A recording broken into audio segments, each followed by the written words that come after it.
What is going on, all you Pokemon collecting maniacs out there? This is Ryan, the PikaPikaPaPa, and today we are talking XY Black Star promos, and I literally couldn't be more excited. Now, don't get me wrong, I love my Sword and Shield Black Star promos, I love my Sun and Moon Black Star promos, but the XY ones are my absolute favorite out of all of the Black Star promos out there. I love everything about these cards. Now, I don't know what it is. It could be the fact that everybody's so focused on Ultra Modern right now. We've talked a lot, we've done a ton of data dives and research on the way Sun and Moon has been performing as a whole. We've done some research into how Sword and Shield is performing. We all know Scarlet and Violet is starting off a little soft, but guess what? We've been in this for a long time. We know that's how that happens, right? The first couple sets come out, they kind of flop, but we got 151 on the horizon. We got Paradox Rift on the horizon. Like, I still think Paldea Evolved is an underrated set. Like, there's a lot of momentum that I think Scarlet and Violet is going to carry into 2024, but with all of that going on, not a lot of people are looking at these XY cards, and I think that is good for you and me, because when we're trying to play chess, when everybody else is playing checkers, right?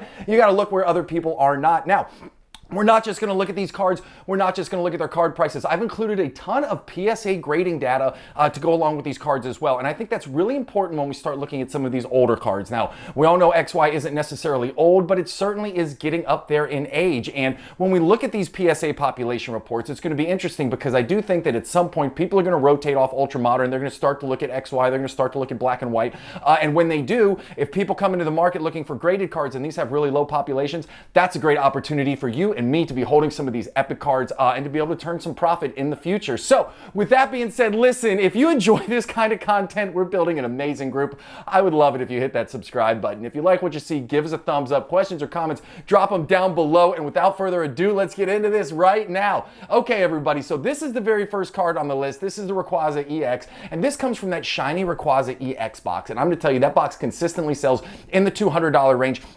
Awesome box. There always seems to be a couple of them on eBay, so you can absolutely find them out there in the secondary market. But what's interesting to me is when I looked at the PSA population for this card in particular, there is only 5 PSA 10s out there. There is only 29 PSA 9s out there. So that's a total population of 205. That means that only 16.5% of all the cards graded by PSA are PSA 9 or higher. Now, there's a lot of different layers to this, right? One way you can look at it is, hey, listen, not a lot of people are getting these cards graded, so there's not a lot of interest in it, which is one way to think about it. The other way to think about it is, hey, listen, with that low of a PSA 9 and PSA 10 population, that means that these cards must be really hard to pull straight from the pack and get in decent condition, or at least people who've been holding them all this time have not kept them in good condition. So a lot of people just simply aren't sending them in to get graded, because most people who grade cards give them a look over once over, and they understand, hey, this isn't a 9, this isn't a 10, or if this isn't even an 8, there's no point in me sending it to PSA. So there's a couple different ways to look at this really low population. But when I see something like this, I think it's opportunity, especially when we see it on a card like Rayquaza, right?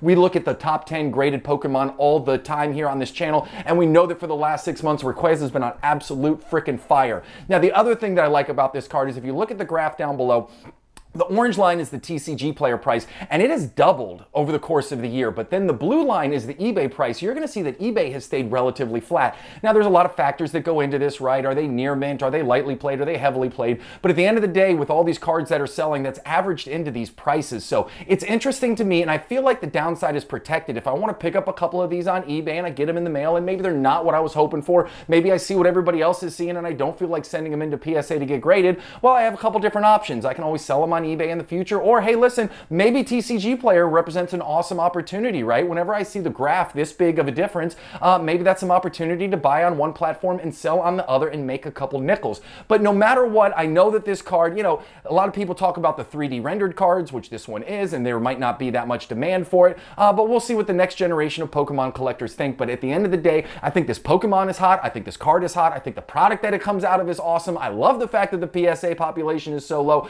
I love everything about this card, especially the fact that I feel like the downside is protected, and we always talk about that being one of the most important things. So that's why this card is on the list, and I am freaking pumped about this one.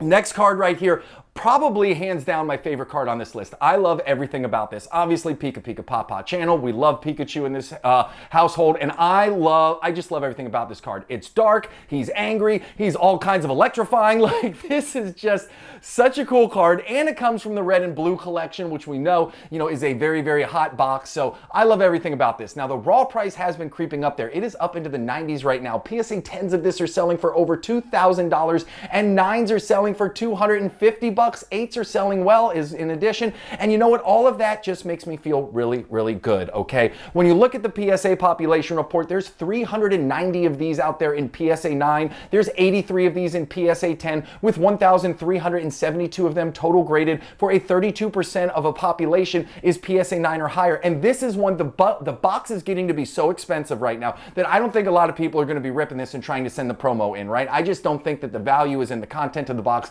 I think the value is keeping the box sealed. So I don't envision a lot of these coming into the secondary market anytime soon. And I will say this, the box in value on that graph on the left has dropped a little bit. Now it's working its way back up. But I'm going to tell you this, I love this card so much. I am going to be at Collecticon this weekend. Y'all are going to be watching this on Sunday. I am actually shopping for this box while I am out there. And that's because my birthday was here a couple days ago. And when I asked everybody, when everybody asked me what I wanted for my birthday, I said, just give me some bucks for Collecticon. So I don't have enough to buy the box, but guess what? It should be enough to put a dent in it and make it very approachable for me. I love this card. I love this box. I love everything about this. So excited to have this one on the list. Now, this Umbreon right here. We have talked about Umbreons in 3-pack blisters, right? We've talked about the Sword and Shield Evolving Skies 3-pack blister, that Umbreon in there, which is under $5. Well, I guess now it's up to the $6 range, but we have talked about how much upside we see in that, and this is from a Breakpoint 3-pack blister. Those 3-pack blisters from Breakpoint are now selling in the $100-ish range. I looked at those are auctions, but also buy it nows are selling in the $160 range, which is absolutely crazy. Another incredibly low PSA population here. Only 6 PSA 10s of this amazing Umbreon. There's 94 PSA 9s and only 378 total graded. You talk about a Pokemon that is catching a lot of heat right now and that is absolutely on fire. Umbreon fits that bill. Now another card where you will see, listen, the price hasn't done a lot over the last year, right? Like it started at $25, $20 on eBay. It is relatively flat to even a little bit down on eBay, and it is barely up on TCG Player. The other thing that I thought was super cool about this card is the 3-pack blisters have not been exchanging hands a lot because I couldn't find a chart for it. Like I couldn't find a chart on TCG Player. I couldn't find a chart for it on Pokedata.io, which are my two main sources of Pokemon information. So it is really interesting to me to see that the sealed product isn't exchanging hands a lot. For a 3-pack blister, it is selling for a ton of money. Can you imagine paying $165 for a Breakpoint 3-pack blister right now, which a lot of people are doing? Those sales on eBay are happening. I checked it out. And I think this card has nothing but upside, especially since the price has been flat over the whole course of the year. Low PSA 10 population, flat price over the course of the year, an absolute stunner of a card and a beast in Umbreon. So I love having this card on the list, and I am so pumped to see where this goes in the future. These two right here, I have been fortunate enough that I fell in love with these cards about 6 months ago. If you go way, way back in the PikaPikaPaPa video library, you know, I talked about undervalued full art trainers. Both of these cards were on there, so I went ahead and I picked a bunch of these up a while ago, and obviously I have been very, very happy with what has happened with these cards. They have just exploded here over the last really 4 months. Now, the other thing that I want to talk about is the box that they come in. This XY Premium Trainers box, I think it's at $500. It is hard to call anything at $500 undervalued, but I feel like this is a $1,000 box in the future. I'm not saying it's going to happen in a year or 3 years or 5 years. I don't know when it's going to happen, but I think the star power in this box is just too much to ignore. I think this is a $1,000 box. I love the sealed product. I love these cards. What was really interesting to me was when I went ahead and pulled the PSA data, which I've done for all of them, right? The Shauna has 82 PSA 10s and 214 PSA 9s. That's 62% of the total graded population is PSA 9 or higher. The Karen is the same thing, 80 PSA 10s, 208 PSA 9s for 67% of the PSA population is 9 or higher. Listen, I have struggled with the fact that if I am fortunate enough to buy this box, do I open it, pull these cards, and send them off to PSA in hopes of getting a PSA 10 because I would make a ton of money if that happens. Seeing these PSA 9 plus populations in the 60% range, understanding that some people aren't sending all of them through because they take a look at them, they don't pass the eye test, you know. The PSA 10 population is really low. I don't think I would do it, but darn it, seeing those numbers north of 60, there's a lot of downside protection if you feel really confident that if you send these cards in, you know, you get a 9. A 9 is nothing to shake a fist at for these two cards. So anyways, this did not help my mental dilemma on do I buy the box and keep it sealed or do I buy the box box and rip it open and submit the cards. I guess a discussion for a future video. But these two cards are absolute fire. I will say this, these prices are already pretty high for both of these full art trainers. It's been a very, very hot space. I'm not sure how high is. I'm not sure how much higher they can go, but I do think if you are a long-term investor thinking 3, 5, 10 years, I think the sealed box this comes out of is going to do really well. And I do think these cards have a lot of upside left in them. Love the cards. Really interesting situation with those high PSA 9 plus populations, but we shall see where they end up. Absolutely stoked to have a couple of these in my collection already. And this is another one coming from Breakpoint again, a Breakpoint 1-pack blister. This Pikachu, I call it Pikachu and Friends because look at him chilling with his homies, having a little bit of a snack there, which I think is really cool. You know, the thing about this is this really kind of took me back to some of my other favorite Pikachu cards, right? It's a little cartoony, it's playful, it's got a whole group of them having fun, and these have a strong track record of performance over time in the past, right? Especially if you get into the, you know, the WotC era, you know, we see a lot of those cartoony cards have performed well over time. This is another one where, hey, listen, the PSA 10 population is only 25, PSA 9 population is at 86, less than a third of them have graded PSA 9 or higher. We know that cards that come out of those blister packs, whether it's a 3-pack blister, which we already talked about, or this 1-pack blister, we know that they just kind of shove those cards up in there. They don't give them a lot of wiggle room, and they're really, really hard to get in high grade. But I love the fact that you can get this card on TCG Player or on eBay for well less than $20, right? eBay, they're going for right around 10 bucks. The single pack blister right here that this card comes out of